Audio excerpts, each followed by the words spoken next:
Hello everyone, welcome to HP competitive exam. आशा करता हूँ आप सभी अच्छे होंगे और स्वस्थ होंगे। आज है हमारा सेकंड लेक्चर, ठीक है, एचपी सेक्रेटरी क्लर्क के एग्जाम के लिए। जैसा आप सबको पता है, हम डेली जो है अब क्लास शुरू कर रहे हैं। जो भी नए बच्चे जुड़ रहे हैं मैं उनको बता दूं कि डेली जो है शाम को 8 बजे हमारी इस यूट्यूब चैनल पर जो है क्लास होती है एचपी सेक्रेटरी क्लर्क के लिए, ठीक है। 18 सितंबर को इसका एग्जाम शेड्यूल्ड है हमीरपुर बोर्ड द्वारा, तो 18 सितंबर तक जो है रेगुलर आपको क्लासेस मिलेगी। आप इसे एज ए रिविजन क्लास ले सकते हैं। आई होप आपने प्रीवियस का जो फर्स्ट लेक्चर है वो अटेंड किया हो। तो आज हमारा सेकंड लेक्चर है, सेकंड क्लास है, ठीक है। तो इसे हम शुरू करते हैं। फर्स्ट क्वेश्चन देखिएगा। हमारा फर्स्ट क्वेश्चन क्या कह रहा है, महल मौर्या ऐतिहासिक स्थल जहां राजा संसार चंद को जो है राजा संसार चंद और गोरखों के बीच में युद्ध हुआ था, कहाँ स्थित है, ठीक है। महल मौर्या के बारे में हम पहले भी डिस्कस कर चुके हैं एक पेपर में, ठीक है। जब हमने पेपर आपको सॉल्व कराया था उसमें भी इससे रिलेटेड क्वेश्चन आया था। तो ये कहाँ पे लोकेटेड है, ये है हमीरपुर के अंदर लोकेटेड। ऑप्शन नंबर कौन सा बन जाएगा हमारा यहाँ पे, ऑप्शन नंबर सी जो है हमारा यहाँ पे बिल्कुल सही आंसर रहेगा, ठीक है। कौन सी डिस्ट्रिक्ट के अंदर है, हमीरपुर डिस्ट्रिक्ट के अंदर है। किस किस के बीच में युद्ध हुआ था, राजा संसार चंद वर्सी गोरखा, ठीक। कब हुआ था, 1806। कब हुआ था, 1806 में हुआ था, ठीक है। गोरखों ने क्या किया था, ईश्वरी सेन जो कि उस समय राजा था, ठीक है, उसको छुड़वाया था किसके कब्जे से, संसार चंद के कब्जे से, ठीक है। इससे भी एक डायरेक्टली क्वेश्चन बनता है कि कौन से राजा को गोरखों द्वारा छुड़वाया गया था संसार चंद के कब्जे से। तो राजा संसार चंद के कब्जे जो है ईश्वरी सेन राजा को छुड़वाया गया था। 12 साल से लगभग इन्होंने जो है उसको कैद करके रखा था। गोरखों का एक प्रमुख जो है कमांडर था अमर सिंह थापा। इसका नाम अक्सर पूछा जाता है कि गोरखों का जो प्रसिद्ध कमांडर था उसका नाम क्या था, अमर सिंह थापा, ठीक है। इसको आपको जो है याद करना है, अमर सिंह थापा को। नेक्स्ट देखिएगा, मंडी रियासत की स्थापना निम्न में से किसके द्वारा की गई, ठीक है। मंडी रियासत, मंडी शहर, इस तरीके से क्वेश्चन आते हैं और इसके जो ऑप्शंस है वो कंफ्यूज करते हैं। अगर हम मंडी रियासत की बात करें तो मंडी रियासत की जो स्थापना है वो बाणसेन द्वारा की गई। ऑप्शन नंबर कौन सा बन जाएगा हमारे यहाँ पे, ऑप्शन नंबर बी हमारे यहाँ पे राइट आंसर बन जाएगा। अगर पूछा जाए कब की गई तो 1380, ठीक है। मंडी रियासत की यहाँ पे अगर हम बात करें तो बाणसेन द्वारा जो है इसकी स्थापना की गई 1380 में। वीरसेन, ठीक है। चारों ऑप्शन मैंने लिए हैं तो चारों ऑप्शन में से जो है चारों ने किसी न किसी रियासत की स्थापना की है। जैसा आप सभी को पता है कि हिमाचल का जो गठन है वो 30 छोटी मोटी रियासतों से मिलकर बना हुआ है। तो 30 जो रियासतें हैं हमारी ओल्ड रियासतें हैं, इनके एक तो ओल्ड नेम आपको याद करने हैं, ठीक है। कुछ एक जगह के जो है ओल्ड नेम है वो वहाँ से क्वेश्चन बनता है। और जो सेकेंड आपका क्वेश्चन बनता है वो बनता है इनके संस्थापक से, ठीक है। संस्थापक ईयर तो बेसिक इतना ज़्यादा नहीं पूछते कि कौन से वर्ष में की थी, लेकिन संस्थापक से जो है डेफिनेटली ये क्वेश्चन बनता है कि इस रियासत का संस्थापक कौन सा है। अगर हम ऑप्शन से बात करें, वीरसेन ने किसकी स्थापना की थी, तो वीरसेन ने जो है हमारी स्थापना की थी किसकी, वीरसेन द्वारा सुकेत रियासत की स्थापना की गई थी। किसकी, सुकेत रियासत। सुकेत रियासत की स्थापना किसके द्वारा की गई, वीरसेन द्वारा। जयचंद से अगर हम बात करें तो जयचंद से हमने जो है कल ही डिस्कस किया था ठियोग रियासत। कौन सी रियासत, ठियोग रियासत, जो कि हिमाचल की पहली रियासत थी जो कि यूनियन ऑफ इंडिया में शामिल हुई थी, ठीक है। भारतवर्ष में शामिल होने वाली पहली रियासत कौन सी थी, ठियोग रियासत, जिसकी स्थापना किसके द्वारा की गई, जयचंद द्वारा। जेठपाल जी की अगर हम बात करें तो जेठपाल जी से इंपॉर्टेंट है, बहुत बार जो है ये पूछा जा चुका है, नूरपुर, ठीक है। नूरपुर की स्थापना किसके द्वारा की गई, जेठपाल द्वारा नूरपुर की स्थापना की गई। नेक्स्ट देखिए, नेक्स्ट है सिंबलवाड़ा राष्ट्रीय उद्यान निम्न में से किस जिले में स्थित है। सिंबलवाड़ा जो नेशनल पार्क है हिमाचल प्रदेश की कौन से जिले में स्थित है, कौन से डिस्ट्रिक्ट के अंदर लोकेटेड है। तो total number of national park कितने हैं हिमाचल में, total number of national park है 5, ठीक है। जिनमें से 3 जो है वो कुल्लू के अंदर है, एक लाहौल स्पीति में है और एक सिरमौर में है। जो सिरमौर में है उसका नाम है Simbalbara national park. Option number यहाँ पे वही पूछ रहा है हमारे से, और ऑप्शन नंबर हमारा यहाँ पे डी जो है यहाँ पे राइट आंसर बन जाएगा। कहाँ पे है सिंबलवाड़ा नेशनल पार्क, ये हमारा सिरमौर डिस्ट्रिक्ट के अंदर है। कुल्लू के अंदर कितने नेशनल पार्क है हमारे, 3 नेशनल पार्क है। क्या क्या नाम है उनके, एक तो है great Himalayan national park, great Himalayan national park, most important. Great Himalayan national park कहाँ पे है, कुल्लू डिस्ट्रिक्ट के अंदर है। उसके अलावा आ जाता है हमारा इंद्र किला नेशनल पार्क कहाँ पे है, तो ये भी आपका कुल्लू डिस्ट्रिक्ट के अंदर है। और खीर गंगा नेशनल पार्क नेक्स्ट जो है उसका नाम क्या है, खीर गंगा नेशनल पार्क। ये 3 जो है नेशनल पार्क कहाँ पे लोकेटेड है, ये लोकेटेड है कुल्लू डिस्ट्रिक्ट के अंदर। Great Himalayan national park, Indra Kila national park, Kheer Ganga national park. और जो लाहौल स्पीति के अंदर है, ठीक है, उसका नाम है pin valley national park, pin valley national park. ये कहाँ पे लोकेटेड है, ये आपका लाहौल स्पीति के अंदर लोकेटेड है। जो मोस्टली पूछे जाते हैं, ठीक है, ऑल इंडिया लेवल पे भी पूछे जाते हैं, वो है great Himalayan national park plus pin Parvati national park, ठीक है। इनसे जो है पिन वैली नेशनल पार्क जो है इनसे जो है डायरेक्टली क्वेश्चन आपके बनते हैं, ठीक है। नेक्स्ट क्वेश्चन तरफ हम मूव करें, गोची त्योहार निम्न में से कहाँ मनाया जाता है, ठीक है। गोची त्योहार निम्न में से कहाँ मनाया जाता है। जो गोची फेस्टिवल है ये सेलिब्रेट किया जाता है हमारा कहाँ पे, लाहौल में। कहाँ पे, लाहौल में। ऑप्शन नंबर कौन सा बनेगा यहाँ पे, ऑप्शन नंबर हमारा यहाँ पे सी राइट आंसर बन जाएगा। ठीक है, यहाँ पे पूरी डिस्ट्रिक्ट का नाम दे रखा है लाहौल स्पीति, वैसे लाहौल ही जो है आपको ऑप्शन में देखने को मिलेगा। दो और मोस्ट इंपोर्टेंट यहाँ से मैं लिखवा रहा हूँ, ठीक है, और मैं 100% श्योरिटी के साथ कह रहा हूँ कि आने वाले एग्जाम, जो भी एग्जाम अभी चले हैं हमीरपुर बोर्ड के, हर एक सैटरडे संडे को जो है एग्जाम है अभी, ठीक है, हर एक संडे को एग्जाम है, तो उनमें जो है 100% मैं डेफिनेटली कह रहा हूँ कि इन तीनों में से एक क्वेश्चन तो आएगा। देखिए, गोची फेस्टिवल से पूछा जाएगा, फिर एक और है लद्दाचा, ठीक है, लद्दाचा मैं लिख दे रहा हूँ यहाँ पे, लद्दाचा फेस्टिवल। ये भी कहाँ मनाया जाता है, ये भी मनाया जाता है हमारा लाहौल में। और इसके अलावा है खोजला, खोजला उत्सव कहाँ मनाया जाता है, ये भी मनाया जाता है लाहौल में। ठीक है, ये तीन जो है मोस्ट इंपोर्टेंट है, बहुत बार रिपीट हुए हैं, गोची, लद्दाचा, खोजला। ठीक है, कन्फ्यूजन किस में होती है इसमें, किन्नौर और लाहौल में। ठीक है, मोस्टली जो कन्फ्यूजिंग डिस्ट्रिक्ट्स है वो है किन्नौर और लाहौल। ठीक है, यहाँ से जो है कन्फ्यूजन होती है। किन्नौर से अगर हम बात करें तो यहाँ से पूछा, बहुत सारे हैं, यहाँ से भी मोस्टली पूछा जाता है फागुली, फागुली जो कि पूछा जाता है किन्नौर से। ठीक है, इसके अलावा जैसे जैसे हम और लेक्चर लगाएंगे तो मैं एक एक करके, दो दो करके जो आपको सारा रिवीजन भी करवाता रहूँगा और इनको जो है एक बार आपको याद करवा दूंगा। नेक्स्ट देखिएगा, होली जल विद्युत परियोजना निम्न में से किस नदी पर बनी हुई है। होली जो हाइड्रोइलेक्ट्रिक प्रोजेक्ट है, होली हाइड्रोइलेक्ट्रिक प्रोजेक्ट, ये कौन सी नदी के ऊपर है, किस डिस्ट्रिक्ट के अंदर है, कितनी इसकी प्रोडक्शन कैपेसिटी है, ये 3 टाइप के क्वेश्चन हमीरपुर बोर्ड पूछता है। तो अगर हम होली की यहाँ पे बात करें तो होली जो हाइड्रोइलेक्ट्रिक प्रोजेक्ट है ये रावी रिवर के ऊपर जो है कंस्ट्रक्टेड है। ऑप्शन नंबर ए हमारा यहाँ पे बन जाएगा। इसकी प्रोडक्शन कैपेसिटी की बात करें 3 मेगावाट की इसकी प्रोडक्शन कैपेसिटी है। अगर हम बात करें कि है कहाँ पे, कौन सी डिस्ट्रिक्ट के अंदर है, तो डिस्ट्रिक्ट चंबा के अंदर। ठीक है, डिस्ट्रिक्ट चंबा में जो है कहाँ पे है, ब्रह्मौर में। नदी, हाइड्रोइलेक्ट्रिक प्रोजेक्ट की नदी कौन सी है, उसकी प्रोडक्शन कैपेसिटी कितनी है और वो कौन सी डिस्ट्रिक्ट के अंदर है, ये क्वेश्चन बनते हैं। अगर थोड़ा सा कॉम्प्लिकेटेड एग्जामिनर पूछता है तो वो पूछ लेता है कि किसकी सहायता से बनाया गया है। ठीक है, जो प्रोजेक्ट है वो किसकी सहायता से बनाया गया है, सेंट्रल गवर्नमेंट उसके लिए पैसे दे रही है, स्टेट गवर्नमेंट दे रही है, या दोनों मिलकर उसको बना रहे हैं, या कोई अदर इंस्टीट्यूशन जैसे WHO दे रहा है, या कोई अदर इंस्टीट्यूशन इसके लिए पे कर रहा है। नेक्स्ट देखिएगा, मोहनजोदारो की सबसे बड़ी इमारत कौन सी है। मोहनजोदारो जो साइट है इसकी सबसे बड़ी जो इमारत है वो है अन्नागार। ठीक है, अन्नागार यानी जहाँ पे अन्न रखते हैं, ग्रेनरी इसको हम इंग्लिश में बोलते हैं, वो जो है यहाँ की सबसे बड़ी इमारत है। यहीं पे जो है सबसे बड़ा स्नानघर भी मिला है। ठीक है, सबसे बड़ा स्नानघर भी कहाँ पे मिला है, मोहनजोदारो में। मोहनजोदारो से बहुत सारे क्वेश्चन बनते हैं हमीरपुर बोर्ड के एग्जाम में। हमीरपुर बोर्ड डायरेक्टली एक क्वेश्चन पूछता है कि मोहनजोदारो की जो खोज है वो किसके द्वारा की गई। मोहनजोदारो की खोज हमने प्रीवियस लेक्चर में भी डिस्कस किया था कि इसकी खोज जो है राखल दास बनर्जी द्वारा की गई। RD बनर्जी द्वारा जो है इसकी जो खोज है वो कब की गई, 1922 1922 में इसकी खोज जो है राखलदास बनर्जी द्वारा की गई। माफ कीजिएगा।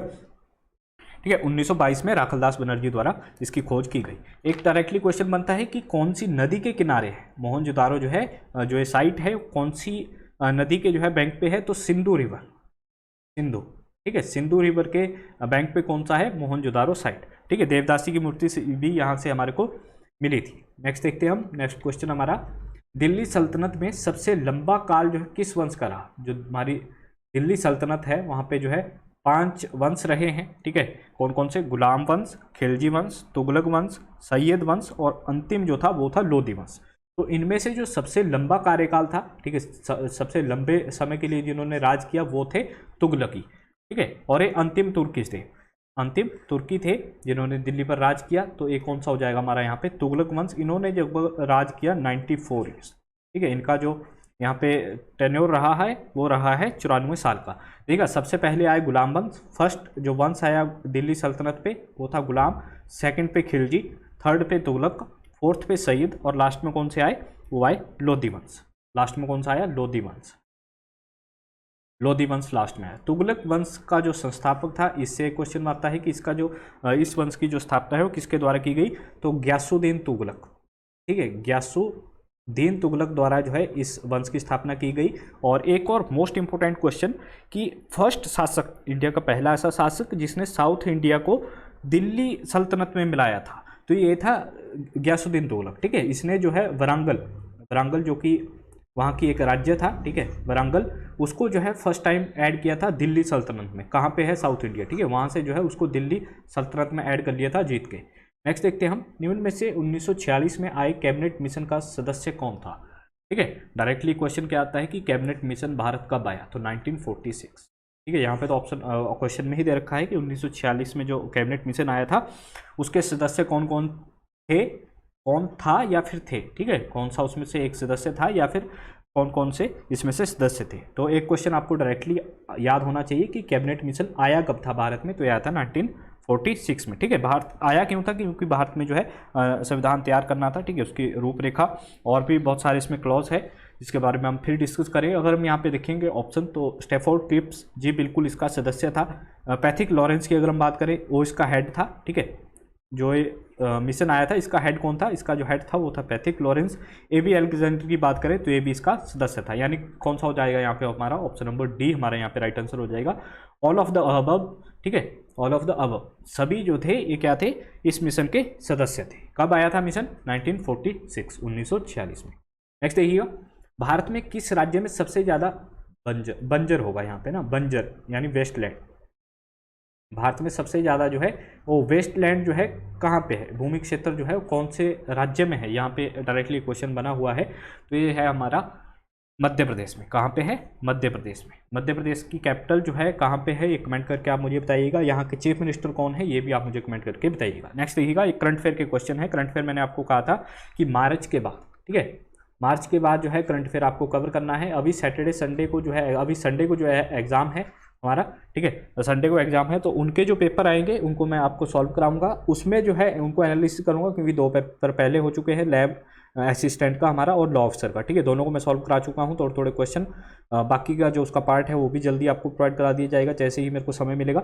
लेकिन जो अभी जो हमारे पेपर आएंगे उनमें मैं देखूंगा कि करंट अफेयर किस मंथ से पूछे जा रहे हैं। ठीक है, तो मैं आपको जो है एक पर्टिकुलर मंथ बता दूंगा कि आप जो है किस मंथ पर ज़्यादा फोकस कीजिएगा। ठीक है, अभी जो है फिलहाल आप मार्च के बाद के करंट अफेयर तैयार कर लीजिएगा। अभी देखिएगा यहाँ पे कैपस्टोन चर्चा में रहा एक सैटेलाइट, निम्न में से किसके द्वारा लॉन्च किया गया। कैपस्टोन क्या है, एक सैटेलाइट है जिसे अभी हाल ही में लॉन्च किया गया, किसके द्वारा, नासा द्वारा। किसके द्वारा, नासा द्वारा। नासा किसकी जो है स्पेस एजेंसी है, ये है अमेरिका की। ठीक है, इसमें जो है करंट अफेयर के क्वेश्चन है, इनमें ज़्यादा डिस्क्रिप्शन नहीं है क्योंकि चेंज होता रहता है। नेक्स्ट देखिएगा यहाँ पे PSLV C-53 मिशन के तहत इसरो ने किस देश के 3 सैटेलाइट जो है हाल ही में लॉन्च किए। ये क्वेश्चन CRPF असिस्टेंट कमांडेंट में अभी पूछा गया था। ठीक है, CRPF का असिस्टेंट कमांडेंट का जो पेपर हुआ है उसमें पूछा गया था PSLV C-53 मिशन जो अभी इसरो द्वारा किस देश के 3 सैटेलाइटों को लॉन्च किया गया, तो ये है सिंगापुर। ठीक है, सिंगापुर। इसमें बहुत सारे बच्चे कंफ्यूज होंगे कि पास के जो देश है जैसे श्रीलंका, बांग्लादेश जो कैपेबल नहीं है लॉन्चिंग के लिए इतने, ठीक है, शायद उनके सैटेलाइट लॉन्च किए हों, लेकिन नहीं, यहाँ पे जो राइट आंसर है वो है सिंगापुर। नेक्स्ट है GST परिषद की जो अध्यक्ष है निम्न में से कौन से। ठीक है, GST की जो फुल फॉर्म है वो है goods and services tax. Goods and services tax पूछा जा सकता है आपसे इसकी फुल फॉर्म। तो GST परिषद जो है, GST जो काउंसिल है उसकी अध्यक्ष है वित्त मंत्री। ठीक है, union finance minister of India अभी कौन है, निर्मला सीतारमण जी। अभी हमारी वित्त मंत्री कौन है, निर्मला सीतारमण जी। नेक्स्ट देखते हैं हम, संभाजी निम्न में से किस भारतीय शहर का नया नाम है। संभाजी जो है अभी एक भारतीय शहर है हमारा, कौन सा, औरंगाबाद। औरंगाबाद का जो नया नाम है वो कर दिया गया है क्या, औरंगाबाद का जो नया नाम है वो है संभाजी नगर। औरंगाबाद का जो नया नाम है वो है संभाजी नगर। नेक्स्ट देखते हैं हम, निम्न में से कौन सा वंशानुगत रोग नहीं है। ठीक है, वंशानुगत होता है जेनेटिक, यानी एक पीढ़ी से दूसरी पीढ़ी तक, जैसे इस पीढ़ी में भी वही रोग है, नेक्स्ट पीढ़ी में भी वही रोग है, तो इसको बोलते हैं वंशानुगत, यानी एक वंश से दूसरे वंश तक जाना। तो कौन सा नहीं है इसमें, अगर हम बात करें ल्यूकेमिया। ल्यूकेमिया क्या है, बेसिकली ल्यूकेमिया ब्लड कैंसर है, हमारे खून का एक कैंसर है। देखिए कल हमने डिस्कस किया था एड्स के बारे में। ठीक है, जब हमने एड्स का क्वेश्चन दिया था तो उसमें मैंने क्या बताया था आपको कि एड्स की वजह से, ठीक है, एड्स की वजह से जो हमारी WBC है, वाइट ब्लड सेल्स है, इनकी जो संख्या है वो धीरे धीरे कम होती जाती है, और जिसको भी होता है, ठीक है, जिसको भी ये बीमारी है उसकी जो रोगों से लड़ने की क्षमता है वो क्या हो जाती है, धीरे धीरे खत्म हो जाती है। लेकिन जो ल्यूकेमिया है इसमें WBC की जो संख्या है वो क्या है, बढ़ने लग जाती है। ठीक है, इसमें WBC की जो संख्या है वो बढ़ने लग जाती है, किसमें, ल्यूकेमिया में। एड्स में कम होती है WBC की संख्या धीरे धीरे, ठीक है, खत्म हो जाती है, लेकिन WBC में बढ़ती रहती है। क्या है, एक ब्लड कैंसर है ल्यूकेमिया। ठीक है, खून का कैंसर। नेक्स्ट देखिए, निम्न में से किस प्रकार के कोयले में कार्बन की मात्रा जो है अधिक होती है। कार्बन की जो परसेंटेज है वो सबसे ज़्यादा होती है एंथ्रेसाइट में। इसमें एंथ्रेसाइट में 80 to 90% जो है इसमें कार्बन पाया जाता है। हमारा ऑप्शन नंबर बी हमारा यहाँ पे राइट आंसर हो जाएगा। एक क्वेश्चन आता है कि कौन सा मोस्ट कॉमनली कोयला है जो कि इंडिया में पाया जाता है। मोस्टली जो कॉमन कोयला है जो कि हर जगह मिल जाता है वो है बिटुमेन, ठीक है। मोस्टली कॉमन कोयला जो है वो है बिटुमेन। नेक्स्ट देखिएगा, ये एमएस वर्ड के क्वेश्चन है। आपके जो सेक्रेटरीट का एग्जाम आएगा उसमें एमएस वर्ड के क्वेश्चन भी आए, ठीक है। 10 से 12 क्वेश्चन जो है एमएस वर्ड के डायरेक्टली पूछे जाएंगे आपके। नेक्स्ट क्वेश्चन क्या कह रहा है हमारा, which ability to combine name and addresses with a standard document is called, ठीक है। कौन सी एबिलिटी है, combine the name and address with standard document, तो इसको हम बोलते हैं मेल मर्ज। क्या बोलते हैं, मेल मर्ज। ऑप्शन नंबर कौन सा बन जाएगा हमारा यहाँ पे, ऑप्शन नंबर सी हमारा यहाँ पे राइट आंसर रहेगा। नेक्स्ट देखिएगा, columns dialog box can be open from, जो कॉलम का डायलॉग बॉक्स है उसको कैसे ओपन किया जा सकता है, ठीक है। कॉलम्स का डायलॉग बॉक्स जो है किस तरीके से ओपन किया जा सकता है, फॉर्मेट मेनू, कॉलम सब मेनू द्वारा, double click on column space in ruler, ठीक है, या फिर press alt plus O plus C. तो ऑल ऑफ द अब, तीनों ऑप्शन क्या है सही, तीनों तरीके से जो है हम कॉलम का जो डायलॉग बॉक्स है उसे ओपन कर सकते हैं। यानी ऑप्शन नंबर कौन सा बन जाएगा हमारा यहाँ पे, ऑप्शन नंबर डी हमारा यहाँ पे बिल्कुल सही आंसर रह जाएगा, ठीक है। आज का लेक्चर बस यहीं तक था। नेक्स्ट जो है थर्ड लेक्चर कल आ जाएगा, ठीक है। तो सिर्फ संडे जो हम इस लेक्चर को नहीं कंडक्ट कराएंगे। संडे को जो है, क्योंकि संडे को एग्जाम होते हैं, ठीक है, उसका पेपर जो है मैं आपको प्रोवाइड कराऊंगा। जो भी एग्जाम होते हैं आप जो है हमारे व्हाट्सएप ग्रुप पे उन पेपर को सेंड कर सकते हैं। अगर संडे को किसी का एग्जाम है, ठीक है, तो आप जैसे ही एग्जाम खत्म होता है उसके बाद क्वेश्चन पेपर की पीडीएफ या फिर सिंपली आप जो है इमेजेस क्लिक करके हमारे व्हाट्सएप नंबर पे सेंड कर सकते हैं। उसका लिंक जो है डिस्क्रिप्शन में है, हमारा जो व्हाट्सएप नंबर है वो डिस्क्रिप्शन में है। इसकी पीडीएफ आपको हमारे टेलीग्राम ग्रुप से मिलेगी, उसका लिंक भी डिस्क्रिप्शन में है, ठीक है। फ्री ऑफ कॉस्ट एक पीडीएफ है। लास्ट में जैसे हमारे 10 से 15 लेक्चर हो जाएंगे, क्योंकि टोटल 10-15 लेक्चर ही हो पाएंगे तब तक 18 तारीख तक, तो इन सब का जो है मर्ज पीडीएफ करके, ठीक है, सबकी पीडीएफ जो है मर्ज करके मैं आपको प्रोवाइड करा दूंगा। और जितने भी लेक्चर होंगे अब, ठीक है, जैसे 2 लेक्चर हो गए हैं, मैंने खुद टाइप किए हैं उनके, ताकि आपको जो है उसके प्रिंटेबल फॉर्मेट के लिए आपको दी जा सके उसकी जो भी पीडीएफ है।